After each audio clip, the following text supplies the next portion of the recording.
यही लोग रोएंगे जबकि देखें जी तहरीक इंसाफ की सीट से ज़्यादा मिल गए हमें सेनेटर्स, ये लोग रोएंगे। अभी मैं आपको कह रहा हूँ। यूसुफ रजा गिलानी साहब ने 169 वोट लिए हैं, शेख साहब ने लिए हैं 164 वोट।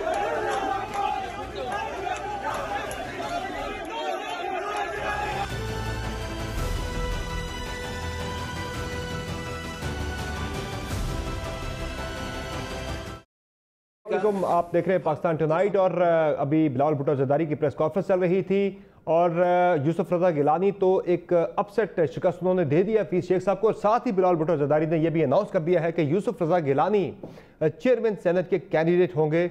और बड़ी दिलचस्प सूरत हाल आज पूरा दिन देखने को मिली। ओवरऑल तो जो बड़ी स्मूथ पोलिंग रही, लेकिन कौमी असम्बली के अंदर कुछ बड़े 2-3 बड़े इंटरेस्टिंग वाक़यात हुए कि शहरियार अफरीदी का वोट मुस्तरद हो गया। उन्होंने फ़ौरन से शिकायत भी कर दी। उस पर मैं खुद पार्लियामेंट गया तो वहाँ मुझे कुछ तहरीक इंसाफ के रहनुमाओं ने बताया कि वज़ीर-ए-आज़म साहब को रिपोर्ट भेजी गई है जिसमें यह बताया गया है कि शहरियार अफरीदी का वोट ज़ाया गलती से नहीं हुआ बल्कि उन्होंने जानबूझ के किया है। ये तहरीक इंसाफ की रिपोर्ट गई है इमरान खान साहब को। और इसके साथ साथ फिर जरताज गुल वज़ीर के हवाले से भी कहा गया, बाद में उन्होंने वजाहत की कि मेरा वोट दुरुस्त कास्ट हुआ है। लेकिन इस सारे मामले में 7 वोटों का मुस्तरद हो जाना ये एक बड़ा अहम मामला है। और फिर यूसुफ रजा गिलानी साहब का 5 वोटों से जीत जाना, यानी कि जो नंबर गेम थी कौमी असम्बली के अंदर उसमें हुक्मरान इत्तेहाद के 180 अरकान थे जबकि अपोजिशन के 160 थे। लेकिन 160 के बजाय यूसुफ रजा गिलानी साहब लेते हैं 169 वोट और जो हफीज शेख साहब हैं वो 16 वोट उन्हें कम मिलते हैं, यानी 180 के बजाय वो 164 वोट लेते हैं। तो जाहिर है कल तक इमरान खान साहब बड़े मुतहरिक रहे, अपने अरकान से मिलते भी रहे। वो अरकान बिलखसूस जिन पे शक था कि वो वोट नहीं देंगे, उनके साथ भी तवील नशिस्त की प्राइम मिनिस्टर ने, लेकिन उसके बावजूद उन अरकान का वोट न देना, क्या ये इमरान खान पर, उनकी हुकूमत पर अदम एतमाद का इजहार किया उन अरकान ने, या फिर किसी और नाराजगी या फिर कोई और वजह थी? जिस तरह से बिलाल साहब बात कर रहे थे कि हफीज शेख साहब पर वजीर खजाना की कारकर्दगी पर अदम एतमाद है और IMF के हवाले से लोगों ने अपना एहतजाज जो है वो शो किया है, अपना एंगर शो किया है। लेकिन बहरहाल जो भी मामला होता है आगे चल के बड़ी इंटरेस्टिंग गेम बनी है नाज़रीन। एक और चीज़ बड़ी दिलचस्प है जो कि इस वक्त एमर्ज हो रही है, वो ये है कि चेयरमैन सेनेट के लिए अब जो नंबर गेम बनेगी सेनेट के अंदर, उसमें 49 अरकान हैं अपोजिशन के, 49 ही बनते हैं हुकूमत के। तो चेयरमैन सेनेट किसका बनेगा, ये बड़ा इंटरेस्टिंग मामला है। ये सारे मौजूदात हम डिस्कस करेंगे एक मुख्तसर ब्रेक के बाद। हमारे साथ रहेगा।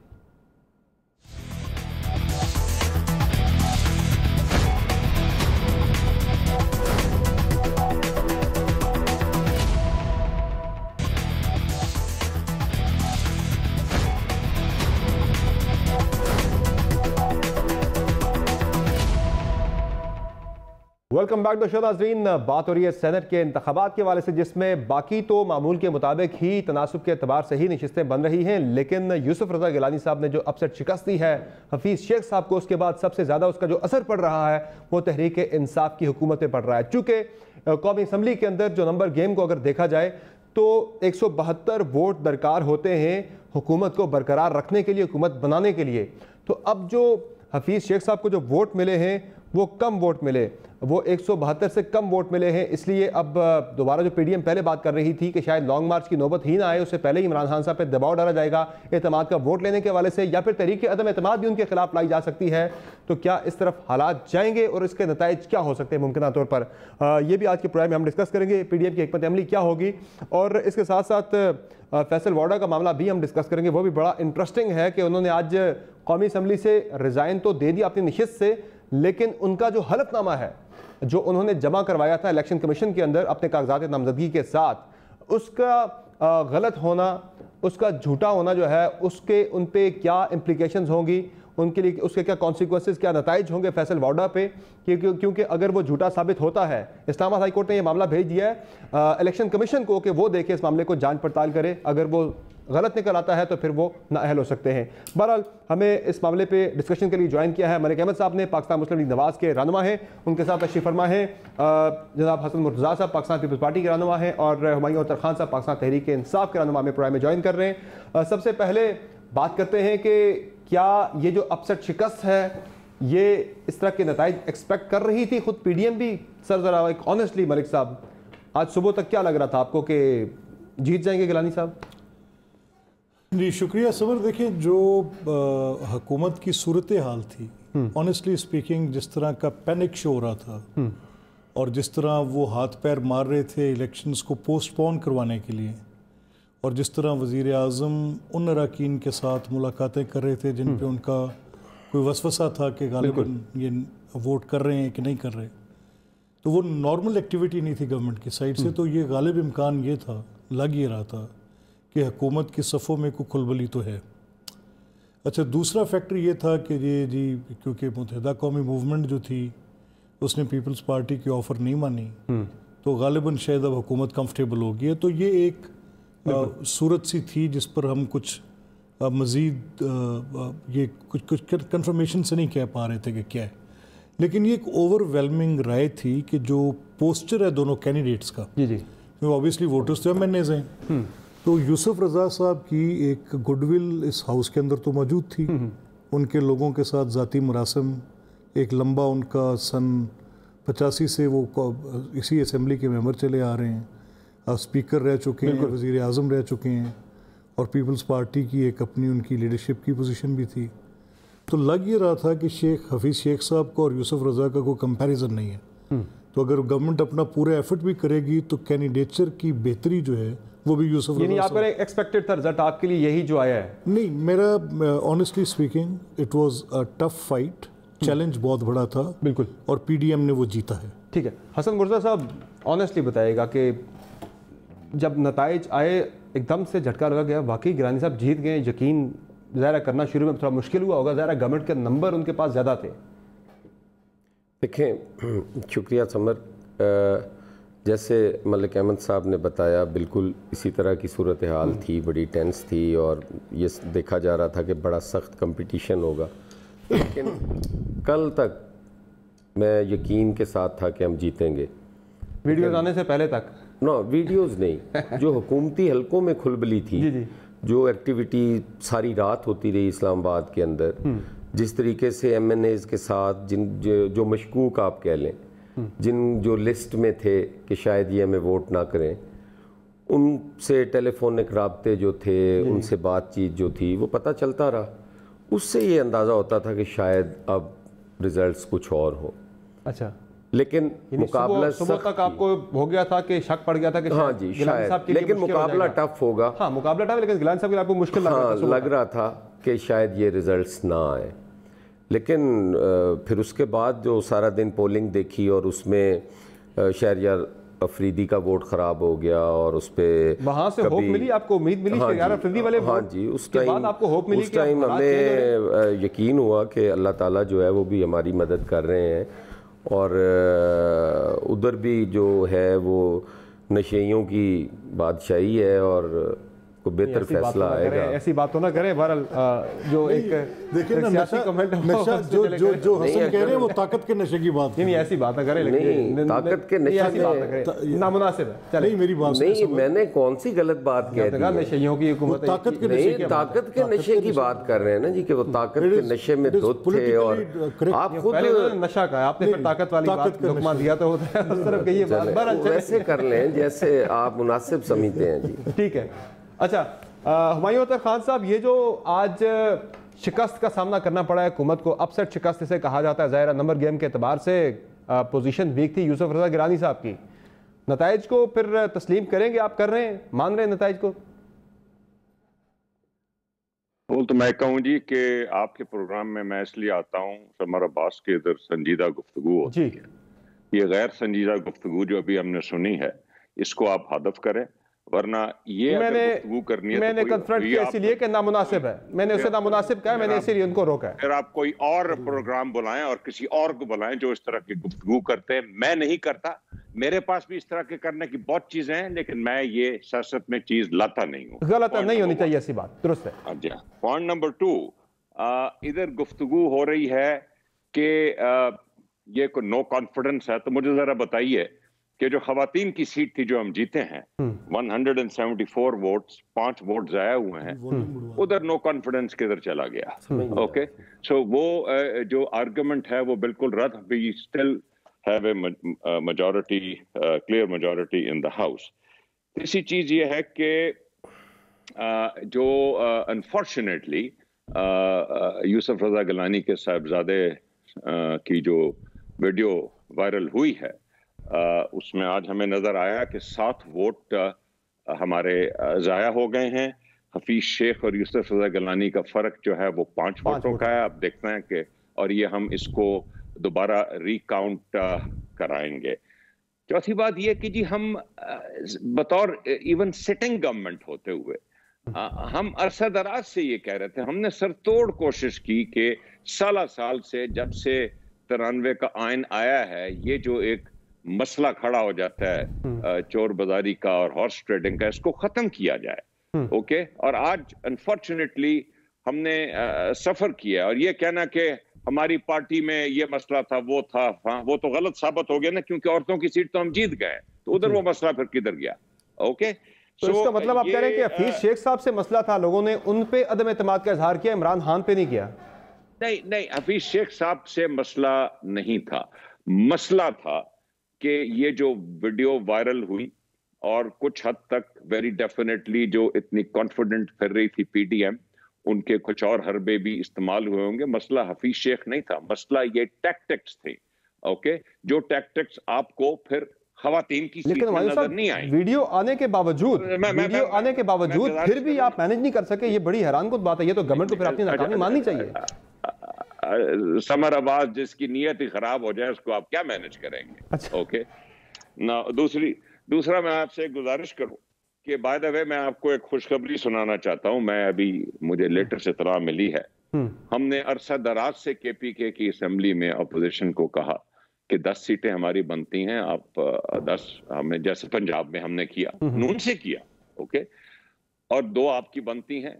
तो आपको मैं इतला देना चाहता हूं, उन्होंने कैंडिडेट्स पीडीएम ने 3 खड़े कर दिए, आपस में उनकी चपकलश हो गई और फरतुल्लाह बाबर साहब भी हार गए और मौलाना अता साहब भी हार गए।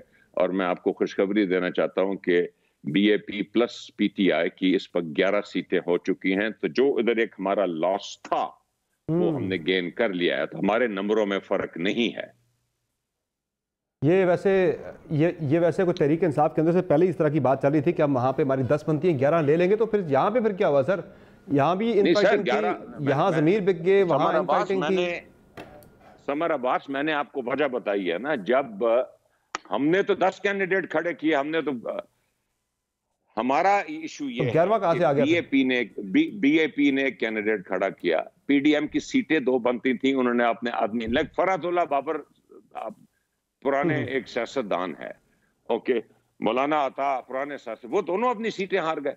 हालांकि अगर हमारे साथ ये एक जो हमने पंजाब में किया कर लेते तो वो दोनों हजरात जीत जाते। उस चपकलिश में हम एक बीएपी और पीटीआई मिलके हमारी 11 सीटें हो गई हैं। तो we have recovered from the loss of Hafeez Sheikh seat.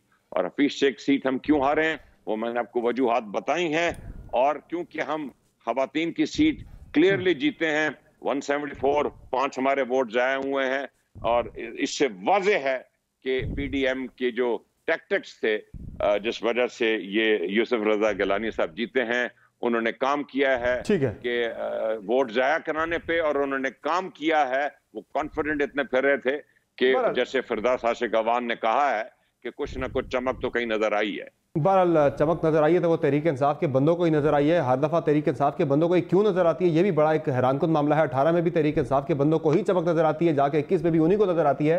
तो इसमें अब जिस तरह के हम देख रहे हैं, बयानात आ रहे हैं, नजर तो ये आ रहा है कि हुकूमत यूसुफ रजा गिलानी की फतह को तस्लीम करने को बिल्कुल तैयार नहीं है, हफीज शेख की नाकामी को तस्लीम करने को बिल्कुल तैयार नहीं है। लेकिन वजीर दाखिला शेख रशीद साहब ने आज दोपहर 2:30 बजे मेरी उनसे बात हो रही थी एक लाइव ट्रांसमिशन में हम न्यूज़ पर ही, तो वहाँ उन्होंने कहा था कि अगर यूसुफ रजा गिलानी जीत के तो वो उनकी कामयाबी और अपनी शिकस्त को तस्लीम करेंगे। ज़रा ये सुन लीजिए, अगर आज यूसुफ रजा गिलानी जीत जाते हैं तो क्या हुकूमत फिर नताइज को तस्लीम करेगी, शिकस्त मानेगी? देखिए, मैं तो करूंगा। हुकूमत का मुझे नहीं पता, मैं एज ए पॉलिटिकल वर्कर मुझे अल्लाह से यकीन है, अगर नहीं जीत सके तो फिर किसी के ज़मीर का तो मैं जिम्मेदार नहीं। शेख साहब कह रहे मैं किसी का ज़मीर का जिम्मेदार नहीं हूँ, अगर कोई दे देता है वोट ने। बहरहाल वो कह रहे थे मैं तो इसको तस्लीम करूंगा अगर हार जाते हैं हफीज शेख साहब, तो वो बाकी अब हुकूमत तस्लीम नहीं करी, बहरहाल इसे चैलेंज करने जा रहे हैं वो मेरे ख्याल से गालिब, लेकिन अगर इलेक्शन कमीशन के अंदर। लेकिन अगर अब आप शेख साहब से पूछेंगे तो शेख साहब आप इसकी कोई और तोजी पेश करेंगे, इसको शिकस्त के नहीं, वो तौर ट्राई कर रहे हैं, हम शेख साहब को ट्राई कर रहे हैं कि वो जरूर करके आ जाए टेलीफोन लाइन पे, तो हम अब ट्रस्ट मौजूदा राय भी शेख साहब उसकी कोई वजह निकाल के आपको देंगे।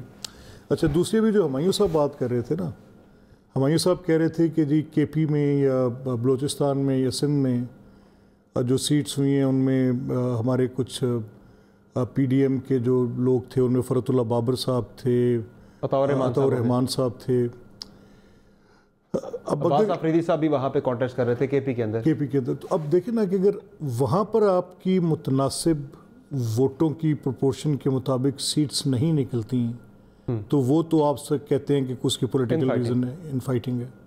और यहाँ पर जो आपकी इतनी विजिबल इनफाइटिंग है, यानी आपके वो अरकान जो पीडीएम के कैंडिडेट्स के राब्ते में आ रहे हैं, तो उसको आप ये नहीं समझ पा रहे कि वो गालिबन आपके मशीर ख़जाना की अनपॉपुलैरिटी जो उनकी पार्लियामेंट्री पार्टी के अंदर थी या वज़ीर आज़म के ऊपर लोगों का अदम एतमाद है। अच्छा, अब इसके ऊपर एक सारे पॉलिटिकल कंसेंसस ये था बिफोर सेनेट इलेक्शंस, वो मेरी राय भी थी, आपकी राय भी होगी और दोस्तों की राय भी थी।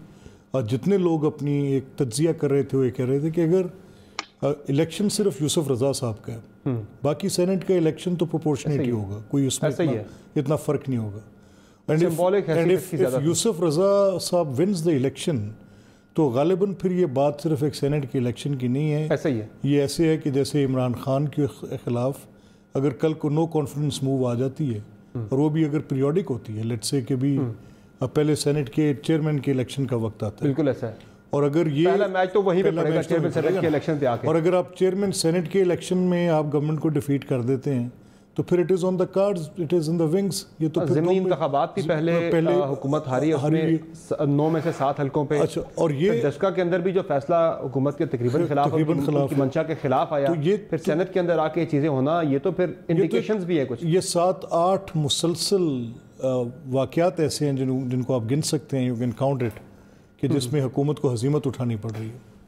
यूसुफ रज़ा साहब का जो एक और भी इंटरप्रिटेशन है कि वो जिनके बारे में आप कहते हैं कि वो न्यूट्रल नहीं है, वो भी फिर यहाँ पे न्यूट्रल नज़र आ रहे हैं हमें सारे मामले में। अच्छा देखिए समर यार, मैं तो I am just putting it very straight. हाँ, यूसुफ रज़ा साहब की मैं वोटर होता, हाँ, और मैंने फैसला करना होता कि between Hafeez Sheikh and between Yusuf Raza, तो ऑनेस्टली बड़ी बाइंडिंग होती पार्टी की, बड़ी खींच ने मुझे खींच के लाना था हफीज़ शेख को वोट देने, नहीं तो वोट जब देते वक्त हाथ ऑटोमेटिकली जो है ना वो यूसुफ रज़ा की तरफ चले जाना। अच्छा, अभी ऑटोमेटिकली चले गए हाथ। आप इस पे अब हसन मुर्तज़ा साहब अनाउंस कर दिया बिलावल साहब ने कि चेयरमैन सेनेट के कैंडिडेट यूसुफ रज़ा गिलानी है, कि पीडीएम के अंदर ये तय पा चुका था कि वही होंगे, अभी तो कंसेंसस पे होना है पीडीएम के अंदर। देखिए समझ, मैंने उनका तो अभी उन्होंने प्रेस कॉन्फ्रेंस करके कहा, मैं वही अर्ज कर रहा हूँ, हम इधर ही थे, तय ये चेयरमैन सेनेट ही आना, हम साथ हैं बिल्कुल। और अगर उन्होंने कहा है तो मैं नहीं समझता कि वो पीडीएम के बगैर कह रहे होंगे, वो पीडीएम को एतमाद में लेके ही बात कर रहे होंगे। और यकीनन यूसुफ रज़ा साहब जो हैं वो हमारे कैंडिडेट उम्मीदवार होने भी चाहिए। जैसे मलिक साहब ने कहा कि असम्बली के अंदर, पार्लियामेंट के अंदर उनकी अपनी एक से भी है, उनकी लोगों के साथ रवाबित, ताल्लुकात, उनकी रवादारी, वो सारी चीज़ें हैं।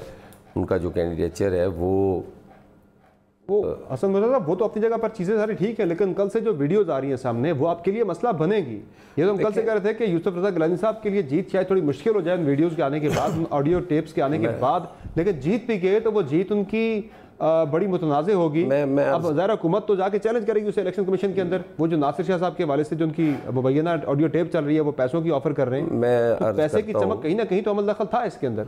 मैं अर्ज़ करता हूँ वो भी टाइमली सारा कुछ सामने आ जाएगा, उस पर भी बात करना मैं समझता हूँ कबल अज़ वक्त होगा।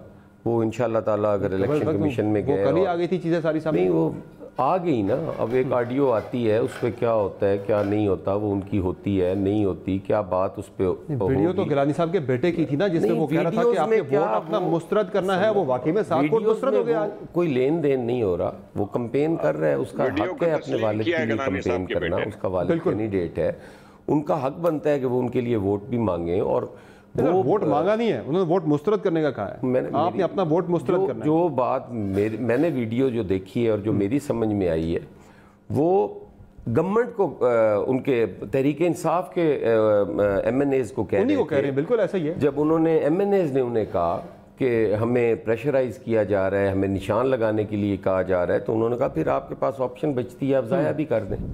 देखें, ये हर आदमी की कोशिश होती है, इसको आप ये तो नहीं कह सकते कि पैसों की बात भी तो हो रही थी ना, जिसमें अली अकबर गिलानी साहब बात कर रहे थे कि नासिर शाह साहब से मेरी बात हुई है, एक ऑडियो 5 करोड़ रुपए आपको कैश भी मिलेगी, 10 करोड़ रुपए आपको मिलेंगे, वहां पर फंड मिलेगा। इस तरह अगर आप बात करते हैं तो इलेक्शन से पहले, ये ज़िमनी इलेक्शन से पहले और फिर उसके बाद भी लोगों को 40-40 करोड़ रुपया पंजाब के अंदर दिया गया है डेवलपमेंट फंड्स के नाम पे।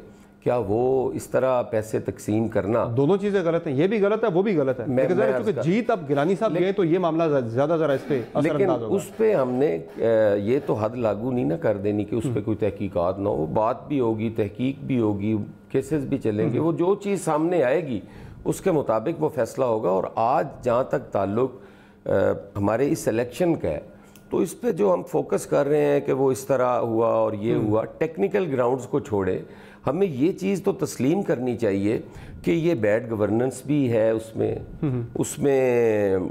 जो हुकूमत की गलत पॉलिसीज़ हैं वो भी सामने हैं, उसमें जो हुकूमत का बयानिया है लोगों ने वो मुस्तरद किया है। जो खान साहब का बयानिया है जिस पे वो तब्दीली के नाम पे आए, उस बयानिए से इनहराफ है। दरअसल MNAs का एतमाद वो खो चुके हैं। ठीक है। और जहाँ तक ताल्लुक हफीज़ शेख का है, मैं समझता हूँ कि पाकिस्तान की सियासत में उसका कोई अमल दखल नहीं है। अगर यहाँ जीत होती, कैंपेन तो सारी इमरान खान साहब ने खुद चलाई थी ना। अगर आज तहरीक इंसाफ जीतती तो वो इमरान खान साहब ने जीता था, और आज अगर वो हारी है तो तब भी शिकस्त इमरान खान साहब को तस्लीम करनी चाहिए। ये इंपॉर्टेंट नुकता है कि हफीज शेख साहब की कैंपेन खान साहब ने खुद चलाई। पिछले 2-3 दिन से वो पार्लियामेंट के अंदर बैठ के मुसलसल लोगों से मुलाकातें करना, तवील मुलाकातें होना, और बिलखुसूस वो लोग जिनके हवाले से शक था, शुबा था कि ये लोग वोट नहीं देंगे हफीज शेख साहब को, उनके साथ खान साहब ने तवील नशिस्तें की, लेकिन उसके बावजूद लोगों ने वोट नहीं दिया। तो ये खान साहब पे भी उन्होंने डायरेक्टली अदम एतमाद का इज़हार किया है।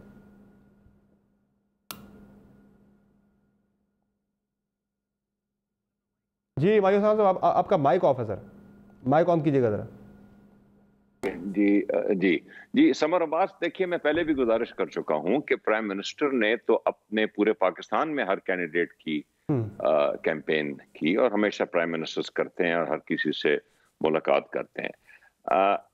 प्राइम मिनिस्टर की अगर आप मकबूलियत की बात नेशनल असेंबली में कर रहे हैं, तो मैं अगेन ये सवाल उठाऊंगा कि हमारी जो कैंडिडेट थी फौजिया, उन्होंने 174 वोट्स कैसे लिए? 5 वोट ज़ाया भी हुए। हमारा टोटल नंबर असेंबली में 180 है, तो हम तो तकरीबन उसी पे खड़े हैं।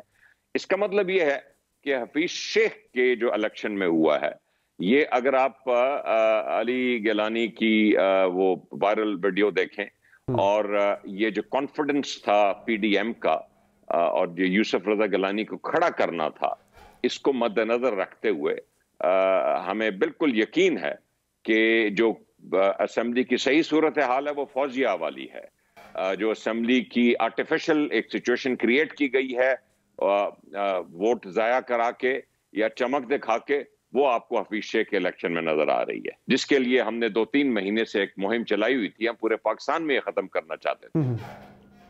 लेकिन सर वो चमक जो है वो सिर्फ यहाँ पे नजर आई, आप कह रहे हैं उसको कोई सबूत भी है आपके पास? चमक दिखाई गई उन्हें या पैसा दिया गया कुछ? यहाँ तो कोई टिकटॉक की आइंदा के वाले से भी है, बल्कि पैसे की जो बात होती है वो तो कहते हैं खान साहब पे उल्टा लग रहा है, अपोजिशन इल्जाम लगा रही है कि उन्होंने लोगों को 50-50 करोड़ रुपए के तरक्याती फंड्स की यकीन दहानियां करवाई। 50 करोड़ के तरक्याती फंड पिछले, हमारे पास तरक्याती फंड कैंडिडेट्स को, MNAs को, MPs को पिछले 30 साल से मिलते हैं। ये कोई नई अनोखी बात नहीं है।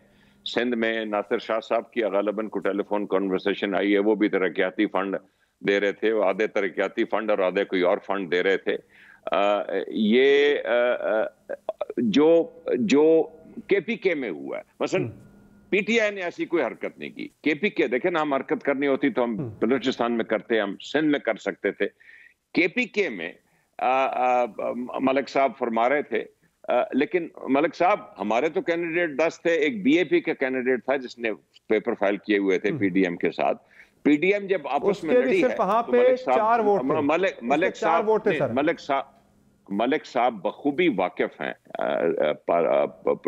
प्रोविंशियल असेंबली से, पुराने सियासतदान हैं, कि ये जो ट्रांसफरेबल बैलेट होता है, लेकिन सेनेट के आइन में दो चीजें हैं, एक तो प्रोपोर्शनल रिप्रेजेंटेशन, एक ट्रांसफरेबल बैलेट। ट्रांसफरेबल बैलेट का मतलब ये होता है कि हर वोटर अपनी चॉइस कहता है, मेरी फर्स्ट चॉइस, मैं सेकंड चॉइस, मैं थर्ड चॉइस। और कभी कभी जब क्लश जो हमें नजर आई उन 2 सीटों पे, उसमें मामला रिकॉर्ड पे जाके चला जाता है, थर्ड चॉइसेस पे चला जाता है, और आदमी और लेकिन भाई साहब वो तब होता है कि जब आपका जो रिक्वायर्ड नंबर उससे आपके वोट 2-3 कम हो। यहाँ तो ताज अफरीदी साहब के जो यानी कि बलूचिस्तान अवामी पार्टी के कैंडिडेट थे, उनके 4 टोटल उनके वहां पे एमपीएज हैं केपी असेंबली के अंदर, लेकिन वो 14-15 वोट को ले जाते हैं। इतना बड़ा फर्क कैसे कवर हो गया? 10 एन मुमकिन है कि पीटीआई के जो मेंबरान थे उन्होंने अपनी सेकंड चॉइस बीएपी के कैंडिडेट को दी हो, एन मुमकिन है। सर वो सेकंड चॉइस से भी नहीं बनता ना, जाके फर्क बहुत ज्यादा है, 10 वोट्स का फर्क है सर जाके। वेल आई थिंक अगर आप ये टेक्निकल सी कैलकुलेशन है और आप काफी टेक्निकल आदमी है, जरा फुर्सत में बैठ के करें, ये हो सकता है। नहीं 4 से 14 मुश्किल होता है। बहरहाल यहाँ पीपल्स पार्टी भी तो आ गई, उसने भी फिर वहाँ पे ली थी केपी के अंदर, फिर वो वहाँ भी टेक्निकल कैलकुलेशन पे ही उन्होंने ली होगी, जब जिस पे आप कहते हैं कि पैसा लेके की उन्होंने। ये एक लंबी डिबेट है, let's not go into it. आगे बढ़ते हैं, डिस्कशन को बढ़ाते हैं और पीडीएम वाली तरफ आते हैं। ज़रा पीडीएम के ज़ाहिर है पूरी तहरीक की बिल्डअप होगी सेनेट के सिलेक्शन के हवाले से, और इस पर जो जरदारी साहब की हिकमत अमली थी, मलिक साहब अब जरदारी साहब प्रिवेल कर गए। आज वो कह रहे थे कि मेरे तरीक़ेकार पे आए, मैं बताऊंगा आपको कैसे तरीक को आगे चलाना है। वो जो बयानियों की बात थी, वो जो इदारों पे अटैक के वाले से बातें होती थी, वो अब मेरे से एक चीज़ नहीं होगी। अब जरदारी साहब जो बात कर रहे हैं वो होगी, तहरीक अदम एतमाद की तरफ आप आते हैं या जो भी करते हैं।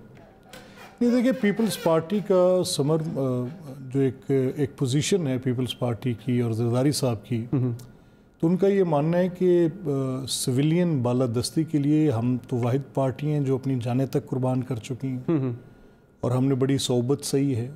और अगर आज पीडीएम में शामिल बाकी जमातें अब बयानिए में ज़्यादा मुहर्रिक हैं, तो उसके साथ पीपल्स पार्टी के पीछे हमें नज़र नहीं आती। हाँ, ये ज़रूर आपकी बात दुरुस्त है कि प्रैग्मेटिज़म में आसिफ जरदारी साहब अपनी एक ख़ास मलका रखते हैं और उनकी ये हैसियत बारहा हमने देखी भी है, और उसका एक रिफ्लेक्शन हमें जो है ये आज इस इलेक्शंस के अंदर भी नज़र आया जब यूसुफ रज़ा साहब जीते। अब बाकी किसी सेनेट की सीट के ऊपर ठीक है, फ़रतुल्लाह बाबर, मेरी ख्वाहिश अगर होती कि कौन लोग सेनेट में हैं तो उनमें फ़रतुल्लाह बाबर, मेरी ख्वाहिश कभी ना होती, with no offence to PTI member, but जहाँ फैसल वाउडा और परवेज़ रशीद की बात हो तो मैं उनके नॉमिनेशन रिजेक्शंस पे और फैसल वाउडा के एक्सेप्टेंस पे आई वुड फील कि man of letter has been refused और फैसल इज़ देयर, तो दोनों के केसेस की जांच हो जानी चाहिए थी। अब फरतुल्लाह बाबर साहब के भी इतने को फेवरेबल नहीं है, वही मैं कह रहा हूं। आज जो इसी तरह फरतुल्लाह बाबर साहब के सेनेट में ना पहुंचने की वजह से मुझे अफसोस रहेगा, क्योंकि वो एक बड़ी तवाना आवाज़ थी और बड़े बड़े डेमोक्रेट हैं बड़े। बहरहाल इलेक्शन जो था इस पूरे सेनेट का, लेकिन इस दफ़ा इसकी बड़ी अजीब सी सूरत हाल थी। बिल्कुल, पंजाब हमेशा एक बड़ी कंटेस्टेड फील्ड होती है, बिल्कुल, वहाँ वो बिला मुकाबला हो गया। बिल्कुल, वहाँ पे चौधरी परवेज़ इलाही साहब की हिकमत अमली थी, अब मुनासिब रही, कामयाब होगी। यहाँ पर ये हालांकि मरियम साहिबा इस पे रिपोर्टेडली खुश थी, उनका मे बी मेरे पास I am not cognizant and not privy to those meetings, मुझे नहीं पता, लेकिन बारकैफ जो एंड रिजल्ट हुआ वो तो ये हुआ। जहाँ तक बात है कि प्राइम मिनिस्टर की जो अब पोजीशन है, जिस पे हुमायूं साहब कह रहे थे कि खातून मेंबर ने 164, हाँ बिल्कुल, वो 174 वोट ले लिए। फौजिया अरशद साहिबा ने तहरीक इंसाफ की कैंडिडेट हफीज शेख साहब के कम में वो उसकी वजह 164 पे आ गया ना, वो ज़ाहिर है वो 172 से तो पीछे आ गया। उसकी गालिबन वजह ये थी कि पूरा फोकस जो था इलेक्शन का वो यूसुफ रज़ा साहब की सीट पे था, तो इसी के गिर्द बात घूमनी थी। तो अब वो एतमाद वाली जो बात होती है, फिर वो थ्योरी कहाँ खड़ी होगी कि इमरान खान एतमाद खो चुके हैं अवाम की अक्सरियत का। चूँकि ज़ाहिर है जो बात हुमायूं साहब कर रहे हैं, मैं बिल्कुल उनकी बात से एग्री कर रहा हूँ कि अगर हफीज़ शेख साहब 172 से कम वोट लिए 164 पे आ गए, तो फौजिया अरशद साहिबा वाले केस पे 174 मेंबर जो है वो इमरान खान साहब की नामजद करदा कैंडिडेट को वोट दे रहे हैं। सबर वही तो एक फेस सेविंग मिल गई ना। हाँ, वही एक फेस सेविंग। अगर ये दोनों का नतीजा ये होता तो फिर तो बिल्कुल मुश्किल हो जाता। दुरुस्त कह रहे हैं आप। मुझे बहुत ब्रेक लेनी है, ब्रेक से वापस आते हैं तो ये भी बात करेंगे कि क्या लॉन्ग मार्च अब होने जा रहा है, लॉन्ग मार्च होगा 26 मार्च को ही होने जा रहा है या फिर उससे पहले पीडीएम कोई और नई चाल चलने जा रही है? बातों की ब्रेक के बाद हमारे साथ रहिए।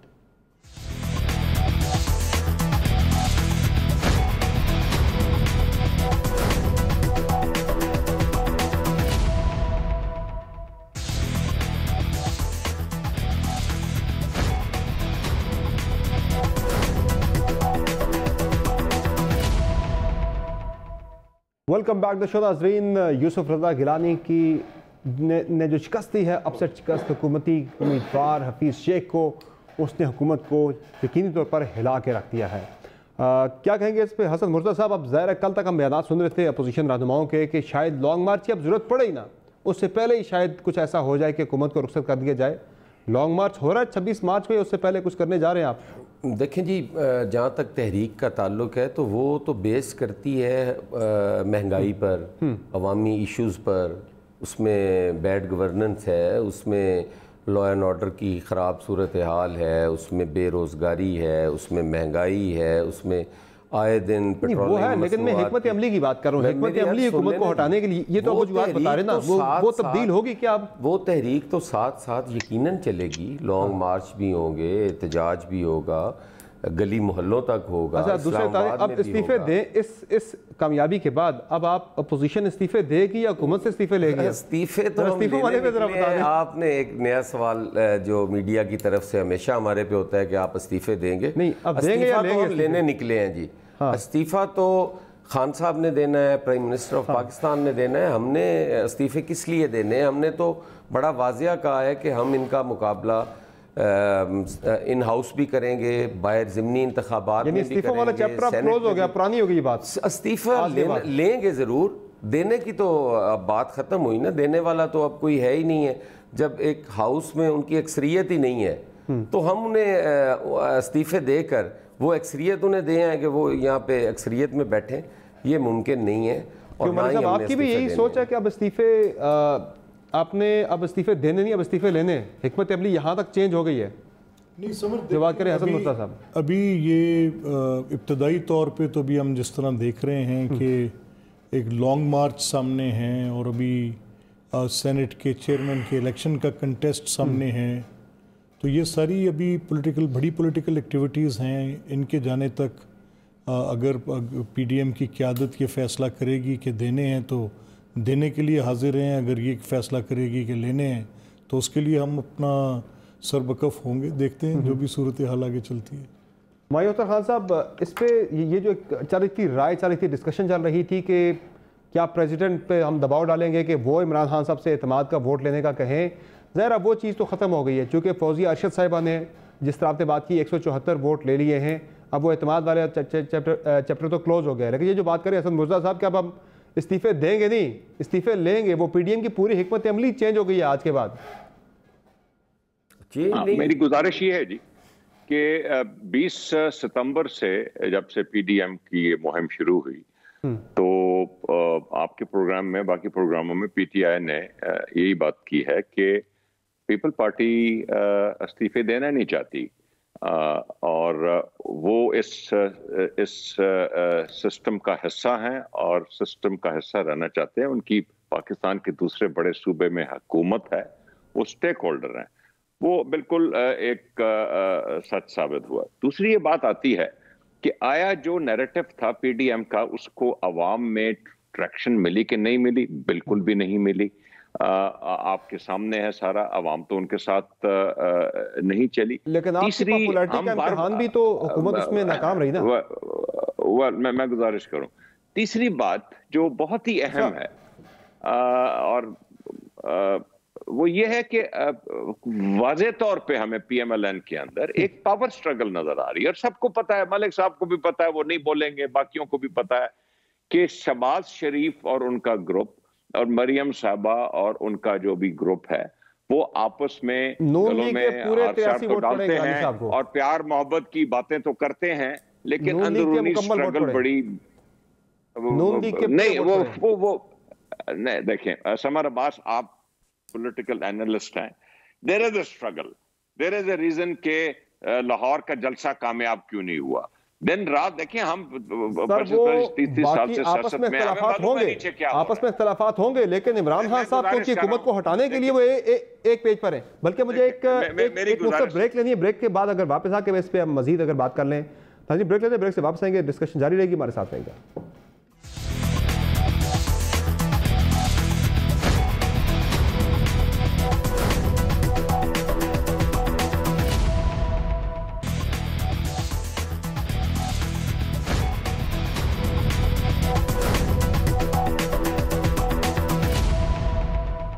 Welcome back to show. नाज़रीन, मलिक साहब आप कुछ ऐड करना चाह रहे हैं, क्विकली ऐड कर दें। मुझे किसी ने ये एक बड़ा इंटरेस्टिंग भेजा है कि नियाज़ी साहब ने पीटीआई वालों को हर चीज़ पिछली हुकूमत पर डालने की ऐसी आदत डाल दी है कि उन्होंने वोट भी पिछली हुकूमत को डाल दी ये वही होता है। खान साहब, इसी पे कंक्लूड कीजिएगा ज़रा। वो जरदारी साहब कह रहे हैं कि मेरी तवक्को से वोट अब भी कम पड़े गिलानी साहब को। वो तो फिर प्रोग्राम में कोई मसला हो गया होगा। ऐसे चीजों में आमतौर पे ये मसाइल पैदा हो जाया करते हैं। जैसा मैंने कहा जी, हमारे नंबर्स वही हैं जो हम एक्सपेक्ट कर रहे थे। इस्लामाबाद में सेटबैक है, लेकिन वो मैं उसको पॉलिटिकल सेटबैक नहीं समझता। जैसे मैंने आपके प्रोग्राम के शुरू में कहा था, हमारे नंबर्स 174 + 5 रिजेक्टेड, 180 हमारी नंबर है, 179 तक हम पहुंचे हुए हैं। कोई किसी किस्म की कमी नहीं है और हमें फोकस करेंगे कि हम अपनी बकाया टर्म जो है 6 वोट टूटे, फौजिया आसिफ साहब के भी 6 वोट टूटे, 6 आपके वहां पे भी टूटे, वुमेन सीट पर भी नहीं, लेकिन वो 5, लेकिन हमारी 5 रिजेक्टेड बैलेट भी है ना जी। 5 रिजेक्टेड है, एक किसी और ने डाल दिया। वो रिजेक्टेड वालों पे भी तो सर सारा चक्कर है ना, सारा असल गेम डली ही रिजेक्टेड वोट पे है सारी। नहीं देखें, अब समर अब्बास हर इलेक्शन, आपने कोई ऐसा इलेक्शन देखा है जिसमें कोई रिजेक्टेड बैलेट ना हो? रिजेक्टेड बैलेट इस इलेक्शन की तो सारी गेम ही रिजेक्टेड वोट से घूम रही थी ना सर। वो उसमें ज्यादा नजर आई है वो आज शेख के इलेक्शन में। हाँ, आज जिस तरह से मैंने खुद रिपोर्ट भी किया था, मैं असेंबली गया, वहाँ पे तहरीक इंसाफ के लोगों ने बताया था कि जो शरियार अफरीदी साहब हैं उन्होंने वोट जानबूझ के अपना ज़ाया किया है, गलती नहीं हुई उनसे। ये तहरीक इंसाफ के लोगों ने रिपोर्ट भेजी है इमरान खान साहब को। बहरहाल बहुत शुक्रिया आप तमाम मेहमानों का, अपने प्रोग्राम में अपने कीमती वक्त दिए। इजाज़त दीजिए, अल्लाह हाफ़िज़।